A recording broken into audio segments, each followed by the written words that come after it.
Damai sejahtera Allah yang melampaui segala akal adalah mengurapi hati dan pikiran kamu sekalian di dalam nama Yesus Kristus Tuhan kita.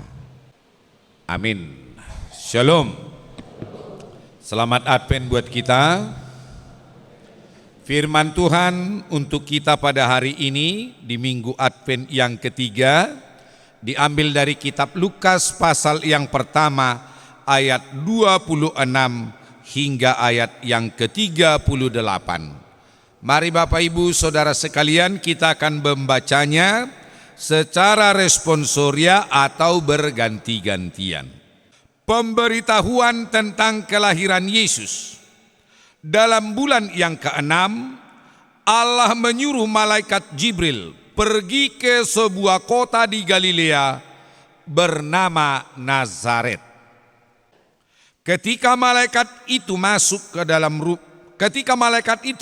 ke rumah Maria, ia berkata, "Salam hai engkau yang dikaruniai, Tuhan menyertai engkau." Kata malaikat itu kepadanya, "Jangan takut hai Maria, sebab engkau beroleh kasih karunia di hadapan Allah. Ia akan menjadi besar dan akan disebut anak Allah yang maha tinggi. Dan Tuhan Allah akan mengaruniakan kepadanya tahta Daud bapa leluhurnya." Kata Maria kepada malaikat itu, "Bagaimana hal itu mungkin terjadi? Karena aku belum bersuami, dan sesungguhnya Elisabet sanakmu itu, ia pun sedang mengandung seorang anak laki-laki pada hari tuanya, dan inilah bulan yang ke-6 bagi dia yang disebut mandul itu." Kata Maria, "Sesungguhnya aku ini adalah hamba Tuhan, jadilah padaku menurut perkataanmu itu." Lalu malaikat itu meninggalkan dia. Demikian pembacaan firman Tuhan. Saudara-saudaraku yang dikasihi oleh Tuhan Yesus Kristus, minggu kita hari ini adalah Minggu Advent yang mengingatkan bahwa semua orang percaya kita sedang dalam penantian parusia, yaitu menantikan kedatangan Kristus yang kedua kali. Di Advent pertama kita diingatkan bahwasanya setiap orang yang menantikan kedatangan Kristus yang kedua kali, kita diajak untuk senantiasa bertobat. Artinya, di Advent pertama kita diingatkan bertobatlah. Di Advent yang kedua dan ketiga, setiap orang yang menantikan kedatangan Kristus yang kedua kali, kita diingatkan, luruskan hatimu, sucikan hatimu. Orang yang meluruskan hati dan menyucikan hatinya, itulah orang yang layak disebut hamba Allah.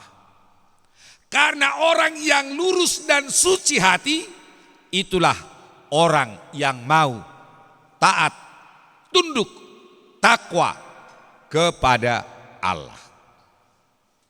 Dan itulah yang nyata hari ini dari percakapan Jibril bersama dengan Maria.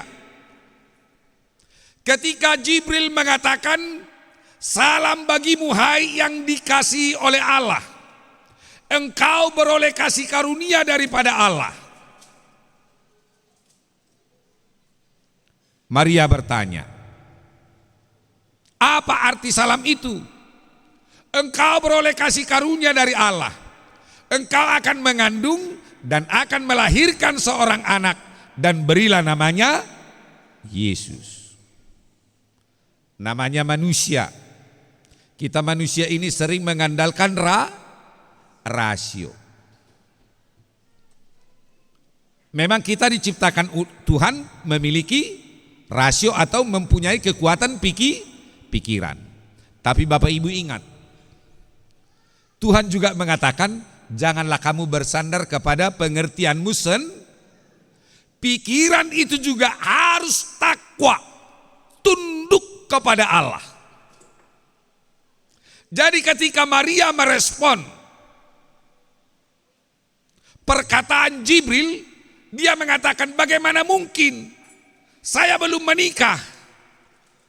Mungkinkah seorang yang belum kawin dan belum menikah mengandung? Itu di luar nalar manusia. Tapi ketika malaikat itu mengatakan, Maria, ingat, bagi Allah tidak ada yang mustahil. Baru Maria sadar dia sedang berbicara dengan Allah melalui hambanya. Lalu dia berkata, jadilah. Maria sadar bahwasanya Allah itu adalah Allah yang maha kuasa, pencipta dia dan pemelihara hidupnya. Maka dia bisa digunakan oleh Allah dengan cara apapun untuk rencana kemuliaan Tuhan. Apa yang mau disuarakan oleh firman ini kepada kita di minggu Advent ini? Yang pertama, Bapak Ibu, mari kita ingat. Kalau orang Batak, kalau seruan yang pertama tadi dari malaikat mengatakan, Maria, engkau beroleh kasih karunia dari Allah. Maria takut, Maria cemas. Karena bagi Maria itu adalah resiko. Itu adalah tugas dan tanggung jawab yang penuh resiko. Kenapa? Bagaimana mungkin seorang yang belum menikah, belum kawin bisa mengandung? Bagi orang Israel itu adalah aib. Resikonya besar, hukum rajam. Lempar dengan batu sampai mati, dan batu yang digunakan melempar itulah yang menjadi kuburannya. Saudara-saudaraku, kalau bagi orang Batak, kalau dikatakan nungadapotan asini rohaho, engkau sudah beroleh kasih karunia dari Allah. Kalau orang Batak pasti langsung bersuka cita itu. Marulup-ulup todina. Anu ngadapotan asini roh. Kenapa? Karena orang Batak memahami asini roha, kasih karunia itu adalah berkat berkelimpahan. Hagabeon hamoraon hasa. Benar enggak? Kan haulani dipahami alat Batak. Asini roha kan? Engkau sudah beroleh kasih karunia. Wow, syukur. Ketika dia sakit maka dia percaya dia akan disembuhkan. Ketika dia mencari pasangannya, maka bagi dia akan memahami, oh Tuhan akan segera menunjukkan pasangan. Kalau dia contohnya orang miskin, ketika Allah berkata engkau sudah beroleh kasih karunia, maka dia akan berpikir, oh saya akan diberkati dan saya akan segera kaya. Itu salah. Coba kita lihat kasih karunia yang diberikan Allah kepada Maria. Kasih karunia yang diberikan Allah kepada Maria adalah tugas dan tanggung jawab yang penuh resiko. Apa itu resikonya? Aib rajam. Nah, jadi kalau kita dikatakan engkau sudah beroleh kasih karunia, bukan hanya Maria yang sudah beroleh kasih karunia dari Allah, kita juga sudah memperoleh. Apa itu kasih karunia yang sudah kita terima dari Allah, yang harus kita tekuni dan harus kita taati? Apapun yang menjadi profesi kita, pekerjaan kita, imani itu amanginang sebagai kasih karunia. Sekecil apapun pekerjaanmu, sehina apapun pekerjaanmu menurut kacamata orang ya, jangan menurut kacamatamu. Imanilah itu sebagai kasih karunia, bahwasanya lewat pekerjaanmu yang hina menurut orang itu, kita sedang melaksanakan misi Allah. Adong dosongonnya tokpar gojek, tukang gojek, dia merasa itu sangat hina, makanya dia malu sebagai, gak usah malu, syukuri. Kenapa? Engkau sudah jadi berkat di situ. Nungasaha jolma ditaruh hoko tujuan dengan selamat.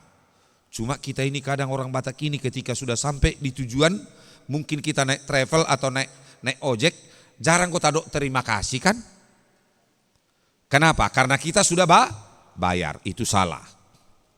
Ucapkan terima kasih. Hargai jasa orang lain, biarpun kita bayar ya. Kenapa? Dia sudah dipakai oleh Tuhan untuk perjalanan hidup kita. Kalau Maria di sini tugas dan tanggung jawab itu berat. Apalagi kasih karunia Allah yang sudah kita terima. Rasa syukur. Itu juga kasih karunia. Kalau hari ini kita masih mampu bersyukur, mengucapkan aku bersyukur Tuhan, dan rasa syukur itu lahir dari iman, biarpun hidup kita pas-pasan. Itu juga adalah kasih karunia.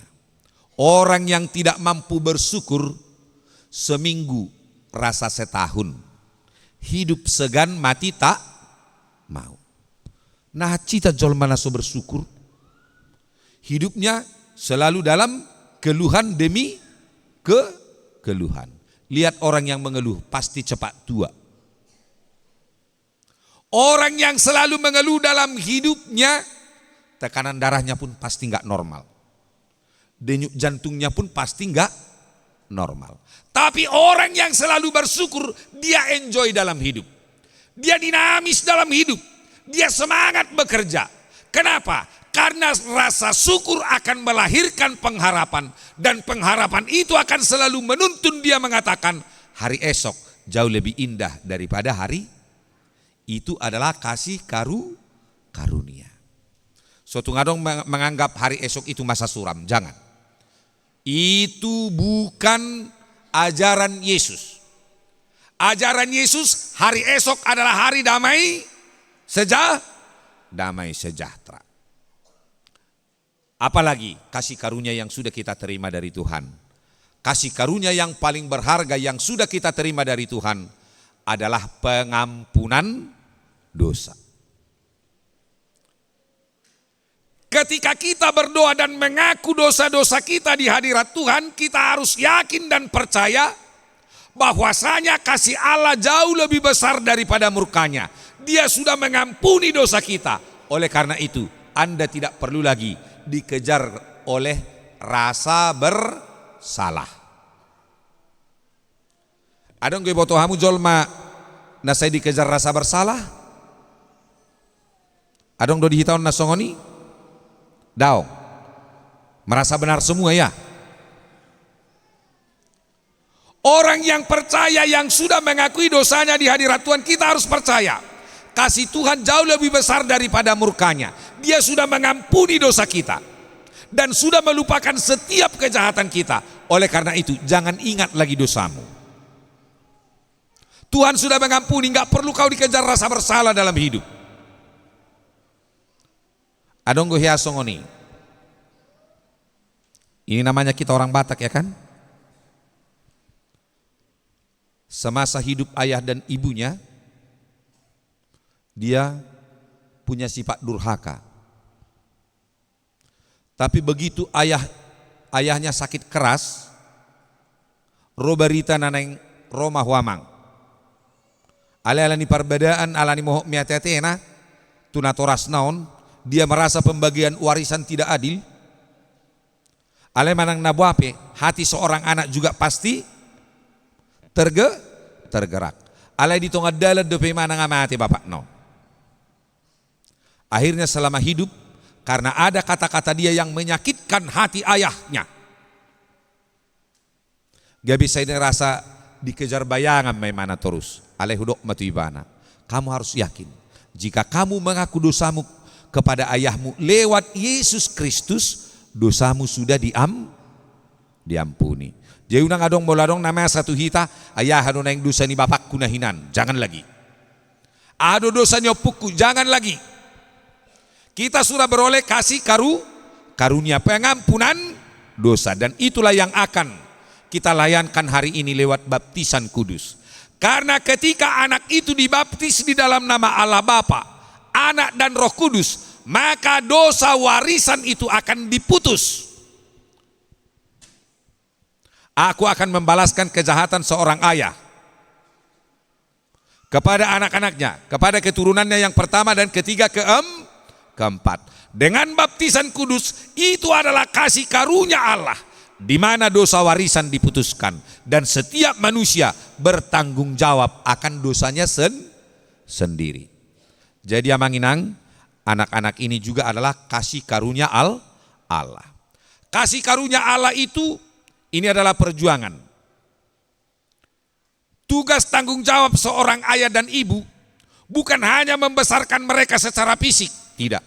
Tapi kasih karunia Allah, tugas tanggung jawab berat di situ adalah bagaimana membuat anak itu lahir baru. Bagaimana kita sebagai mitra Allah, jadilah menjadi Maria masa kini. Katakan kepada Tuhan, aku adalah hamba Tuhan. Jadilah apa yang dikehendaki oleh Allah. Jadilah kehendak-Mu Tuhan. Jangan paksakan kehendak-Mu kepada kehendak Tuhan. Ingat, perjalanan orang percaya.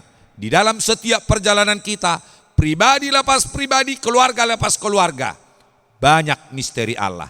Tapi ketika kita taat dan tunduk kepada Tuhan, Tuhan akan memberikan kita hikmat akal budi.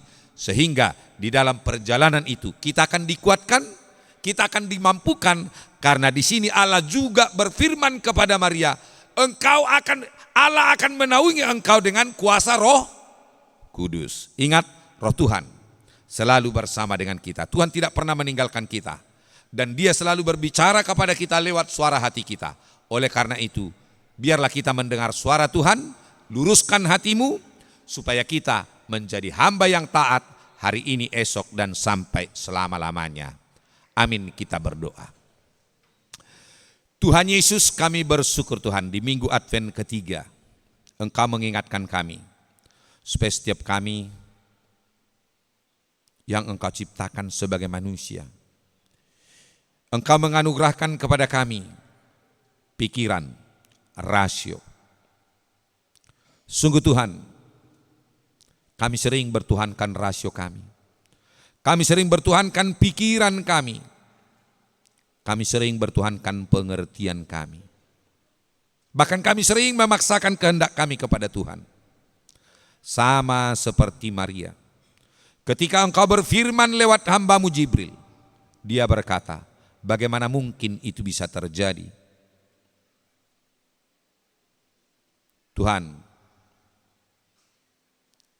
kami yakin dan percaya Engkau selalu punya rencana yang terindah di dalam kehidupan kami. Walaupun perjalanan hidup kami penuh lika-liku, bahkan persoalan yang semakin berat dan menekan terjadi di dalam kehidupan kami. Yakinkan kami Tuhan, Roh Kudus-Mu selalu menaungi kami. Itu adalah cara Tuhan untuk membentuk kami, supaya kami menjadi Maria masa kini, yang taat dan tunduk. Supaya kami mengenal bahwasanya kami adalah ciptaan-Mu, makhluk-Mu, yang bisa Engkau gunakan sesuka hati-Mu. Tetapi satu hal yang kami tahu, rencana-Mu di dalam hidup kami adalah rencana damai sejahtera dan sukacita. Bentuklah kami Tuhan, supaya kami menjadi pribadi yang bersahaja seturut dengan kehendak-Mu. Bapa Surgawi, Bapa yang baik, pada saat ini juga keluarga dari jemaat-Mu yang telah Engkau karuniai anak laki-laki dan perempuan, kami yakin dan percaya ini adalah anugerah Tuhan di dalam kehidupan kami. Ini adalah anugerah Tuhan di dalam kehidupan keluarga mereka. Berkati setiap anak ini, berikan mereka kesehatan, kekuatan, pertumbuhan yang baik, panjang umur. Berkati setiap orang tua yang merawat.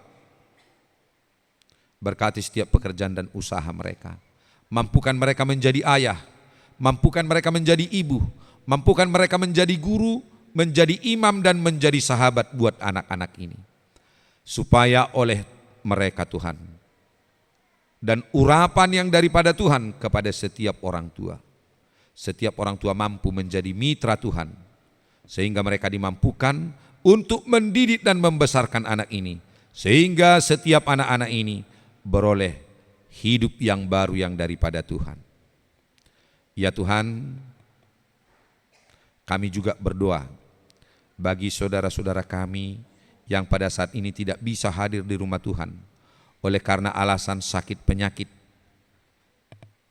Tuhan, ketika mereka dirawat di rumah sakit dan terbaring di rumah, kami serahkan mereka ke dalam tangan-Mu, berkati setiap makanan dan obat yang mereka makan. Jadikan itu menjadi perpanjangan tangan Tuhan untuk mencabut setiap akar sakit penyakit dari tubuh mereka. Ya Tuhan Yesus, kami juga berdoa buat saudara-saudara kami, keluarga kami, anak-anak kami yang jauh daripada kami pada saat ini, dimanapun mereka berada.